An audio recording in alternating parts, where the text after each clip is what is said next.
बोलने पड़ते हैं और भारत के साथ भी अभी यही हो रहा है। उड़ी हमले के बाद एक से बढ़ के एक झूठ सामने आने लगा, एक से बढ़ के एक हर्जा सराई सामने आने लगी और इन तमाम चीज़ों का कोई एंड नज़र नहीं आता। एक और जो उनका एक हेडक्वार्टर्स है उसके हवाले से अटैक की खबरें फैलाना शुरू कर दी भारत ने और ये कहा कि 20 मिनट में 7 लोगों को, 7 उनके हवाले से दहशतगर्दों को उन्होंने मार गिराया। लेकिन मकामी लोगों का कुछ और कहना है। मकामी लोग ये कहते हैं कि फायरिंग की आवाज़ तो आई, लेकिन खदशा ये है कि जो लोग गिरफ्तार किए गए थे, हिरासत में लिए गए थे कश्मीर में, उन्हीं 7 अफराद को शहीद कर दिया। और बात कुछ ऐसी भी लगती है कि 20 मिनट में 7 लोगों को अगर मार गिराया भारतीय फौज ने, तो पठानकोट के वाकये में इतने दिन क्यों लगे थे सिर्फ और सिर्फ 4 लोगों के हवाले से? क्या वही भारतीय फौज इतनी फुर्ती दिखा सकती है या नहीं दिखा सकती, इस हवाले से बात करेंगे। लेकिन उससे पहले मैं अपने पैनल का तारुफ करवाऊंगी। मेरे साथ मौजूद हैं डॉक्टर हसन अस्करी साहब, सीनियर एनालिस्ट हैं। बहुत शुक्रिया अस्करी साहब, आपने हमें ज्वाइन किया। कराची स्टूडियो से थोड़ी देर में हमें ज्वाइन करेंगे आमिर ज़िया साहब, सीनियर जर्नलिस्ट हैं। दोनों से बात करेंगे। डॉक्टर साहब, आपसे आगाज करूंगी। भारत ने एक झूठ बोला सिर्फ इसलिए कि कश्मीर से अटेंशन डाइवर्ट की जाए, अटेंशन ना डाइवर्ट हो सकी। उसके बाद तवातुर से कोई ना कोई ऐसी चीजें सामने आ रही हैं कि किसी तरीके से कश्मीर से अटेंशन डाइवर्ट हो जाए। आपको लगता है वो नाकाम रहेंगे या कामयाब हो जाएंगे इसमें? देखिए, एक पैटर्न सा डेवलप हो रहा है जिससे कि इस सारे मामले पे शक जो है वो बढ़ जाता है, क्योंकि उड़ी के इंसिडेंट हुआ, उसके बाद जो है एक इंसिडेंट हुआ 46 राष्ट्रीय राइफ़ल के ऊपर, और रात वाला किस्सा जो था वो 30 राष्ट्रीय राइफ़ल पे जो है कपवाड़ा के इलाके में ये वाक़या होता है। और कहानी बिल्कुल वही है जो पिछले दफ़ा हुई है कि जनाब कुछ लोग आए, उन्होंने दाखिल होने की कोशिश की, दाखिल नहीं होने दिया गया, फायरिंग हुई। और पिछले जो वाक़या हुआ था 2 दिन पहले, उसमें कहा गया कि 2 हमलावर हलाक कर दिए गए, बाद में कहा गया सब के सब भाग गए। अब इसमें ये कहा गया है कि 7 लोग थे जिन्होंने हमला किया और उनको हमने 20 मिनट के अंदर मार के मामला जो है वो ख़त्म कर दिया गया। तो अब ये सवाल ये पैदा होता है कि ये एक ख़ास पैटर्न से क्यों चीज़ें हो रही हैं। तो इससे तो यही शक पैदा होता है कि कहीं ये एक ऐसी एक्टिविटी जो कि उनकी इंटेलिजेंस एजेंसीज़ यानी हिंदुस्तान की इंटेलिजेंस एजेंसीज़ जो हैं वो इस किस्म के वाक़े को तैयार कर रही हों, और बड़ा आसान है, हमला हुआ, गोलियां चलीं, या हलाक हो गए या भाग गए, और उसके बाद जो है कहानी बना दी जाए ताकि पाकिस्तान पे इल्ज़ाम लगाया जा सके। फ़र्क सिर्फ जो है उड़ी में और इन 2 इंसिडेंट में ये है कि उड़ी में ये कहा गया कि लोग लाइन ऑफ कंट्रोल क्रॉस करके आए थे, यानी अभी अभी आए थे। अब जो कहानी चलाई जा रही है कि लोग जो स्लीपर सेल थे, जो पहले से वहाँ मौजूद हैं, या कुछ कश्मीरी हैं जो मरूब हो गए हैं या उस तहरीक में हिस्सा ले रहे हैं, उन्होंने ये कार्रवाई की है।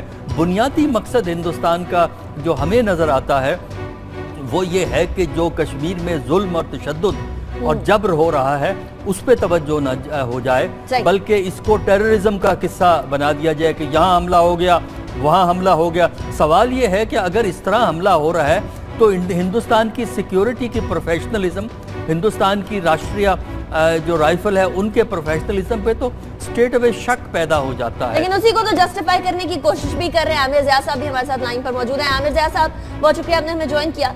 आमिर साहब, जब बात आती है ड्रामा, तो डेफिनेटली इंडियन मिलिट्री और इंडियन मीडिया काफी ज्यादा इसमें महारत रखता है, लेकिन अब ये चीज के उड़ी के अंदर इतने सारे फौजियों की हलाकत हो गई, उसके बाद अब कोई फौजी की हलाकत नहीं, 20 मिनट में 7 लोग मार गिराए फौज ने। और ये वही फौज है जो पठानकोट में 4 लोगों को कितने दिनों तक जो काबू नहीं कर पा रही थी। आपको लगता है ये दावे सही हैं या फिर वो जो मकामी लोग खदशा जाहिर कर रहे हैं वो दुरुस्त है कि ये सारा झूठ है? देखिए, जो जाहिर है कि मकामी लोग कह रहे हैं तो उनकी बात जो है उस पर एक वजन है।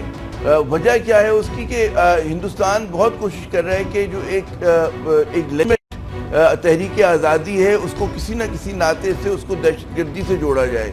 हत्ता कि चलें अगर अस्करियत पसंदी भी है और मिलिटेंसी भी है, जो कि न्यूट्रल वर्ड्स हैं, क्योंकि जो किसी का दहशतगर्द होता है वो किसी और का एक तहरीक आज़ादी का मुजाहिद भी हो सकता है। तो इस चीज़ का बिल्कुल इम्कान है, गालिब इम्कान है, मैं ये कहूँगा कि वो जिन्होंने पकड़ा हुआ हो ऐसे कश्मीरी बच्चों को, लड़कों को, कि जो इस जद्दोजहद में आगे हो, उनके साथ जो एक्स्ट्रा जुडिशल किलिंग होती है वो भी उसका इम्कान है। दूसरी बात ये कि आप देखिए कि इससे पहले भी एक और कैंप पे उनके हमला हुआ तो पता चला कि वो लोग इतने नर्वस हैं कि उनका कोई अपना फौजी जो था वो बाहर निकला था और किसी ज़रूरत के तहत उसको उन्होंने घबरा कर फायरिंग शुरू कर दी और उसमें उनका अपना फ्रेंडली फायर से एक आदमी हिलाक हुआ था। तो ज़ाहिर है उनके नर्व्स जो हैं वो बहुत टेंस हैं और वो इस तरह की हरकतें करते रहेंगे।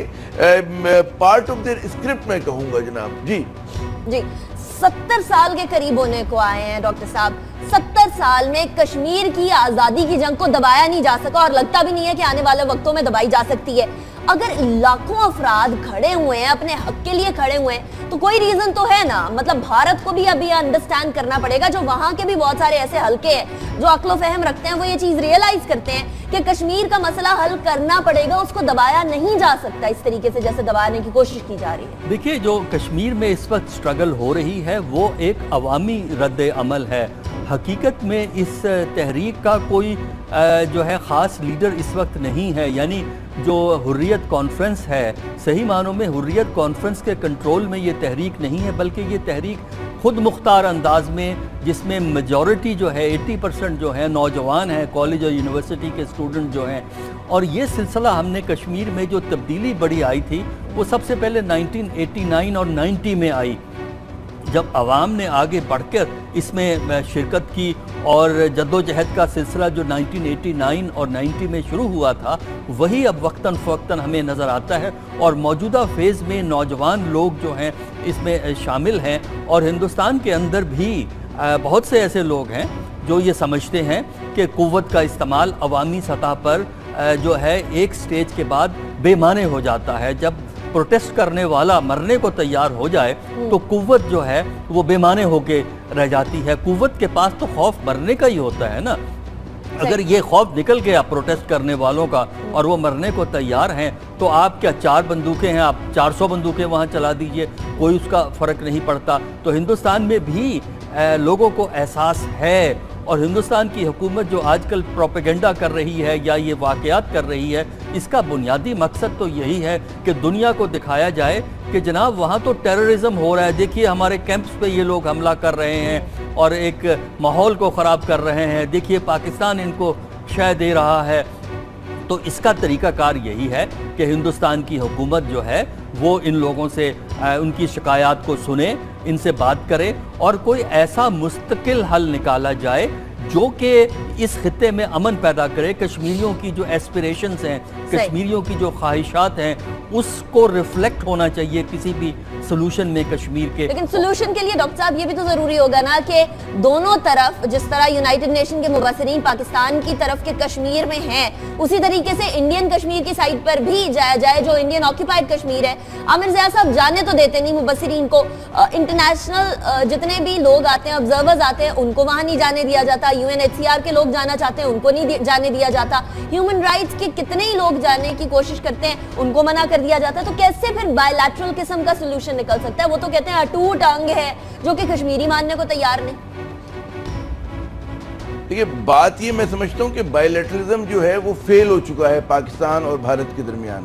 शिमला मुआहदे से लेकर आज तक हिंदुस्तान ने जब भी इंगेज किया तो हिंदुस्तान के पैरामीटर्स जो थे वो बिल्कुल मुख्तलिफ हुआ करते थे। वो ये कहते हैं कि जनाब अगर आप हमसे तिजारत करना चाहते हैं तो तिजारत करना उनका जो है मंजिल है। हम समझते हैं कि तिजारत के ज़रिए हम जो अहम मौज़ूआत हैं, अहम जैसे शूट इसका है, कश्मीर का है, हम उसके हल की तरफ बढ़ेंगे। तो पाकिस्तान और हिंदुस्तान के जो तनाजुर में मैं कहूँगा बहुत बड़ा फ़र्क है। अच्छा, अब आप ये भी देखिए कि हिंदुस्तान के एक रवैये में एक रऊनत आ गई है। जब से अमेरिका से उनकी एक स्ट्रेटेजिक पार्टनरशिप हुई है, न्यूक्लियर क्लब में उनके दाखिले की बात हो रही है, हो गई है, तो वो समझता है कि दे कैन गेट अवे, वो कुछ भी मजालिम कर लें कश्मीर के साथ। कश्मीर वो समझते हैं बहुत बड़े हिंदुस्तान में एक छोटी सी स्टेट है और उतनी बड़ी दुनिया में उनको कोई फ़र्क नहीं पड़ेगा कि वहाँ पर जो भी मजालिम करें, क्योंकि पाकिस्तान की हुकूमत और पाकिस्तान के जो अब तक हम देख रहे हैं कि हम अपना केस सही तरह से बैनुल-अक़वामी मीडिया में और दारुल हुकूमतों में सही तरह से प्लीड नहीं कर सके, लेके नहीं जा सके।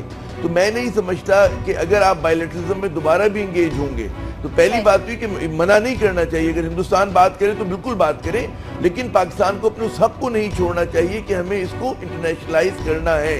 उसके साथ साथ जब आप ये करेंगे तो असल में اگر آپ کو کشمیر کی حمایت کرنی ہے اس پوری ڈپلومیٹک پولیٹیکل طور کے اوپر اور اس کیس کو ابھارنا ہے تو اس کے لیے ایک مستحکم پاکستان کی بہت ضرورت ہے. جب تک آپ کے ہاں ایک مضبوط معیشت نہیں ہوگی, مضبوط آپ کا دفاع نہیں ہوگا اور پولیٹیکل سٹیبلٹی نہیں ہوگی, اس وقت تک ہمارے ہاں ہم ہندوستان کے ساتھ کسی بھی صورت میں کشمیر کا مقدمہ صحیح طرح سے نہیں لڑ سکتے. جناب ڈاکٹر صاحب بھی کچھ کہنا چاہتے ہیں. دیکھیں, بائی لیٹرلزم کا بالکل انہوں نے صحیح کہا. جو بائی لیٹرلزم کا طریقہ کار ہے وہ یہاں پہ ہمیں چلتا ہوا نظر اس لیے نہیں آتا کہ ہندوستان بائی لیٹرلزم اپنی شرائط پہ کرنا چاہتا ہے اور اپنی ایجنڈا اس کا ہے, جیسے ابھی عامر ضیاء صاحب نے کہا, اسی کو لے کے چلنا چاہتا ہے. اور پاکستان نے ہمیشہ یہ آرگومنٹ دی ہے.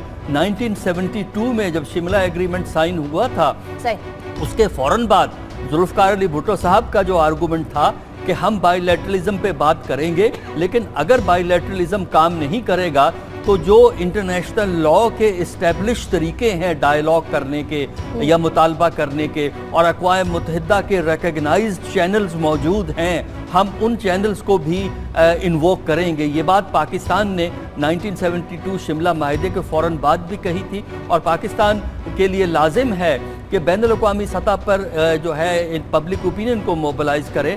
اور یہ بھی صحیح ہے کہ امریکہ کی سپورٹ جو انڈیا کو ہے, اس کی وجہ سے بھی انڈیا یہ سمجھتا ہے کہ وہ امریکہ, ہندوستان اور افغانستان مل کر پاکستان پہ اس طرح کا دباؤ رکھ سکتے ہیں کہ پاکستان جو ہے وہ اپنے مطالبے کو آگے لے کر نہیں چل سکے گا. اسی لیے ڈیلیئنگ ٹیکٹس کو استعمال کیا جا رہا ہے, جس سے کشمیری جو ہیں وہ شہید ہو رہے ہیں, زخمی ہو رہے ہیں, اور وہاں ظلم کا سلسلہ جو ہے ختم ہونے کا نام نہیں لیتا. صحیح, لیکن یہاں بھارت کرنا ہوگا کہ یہ پاکستان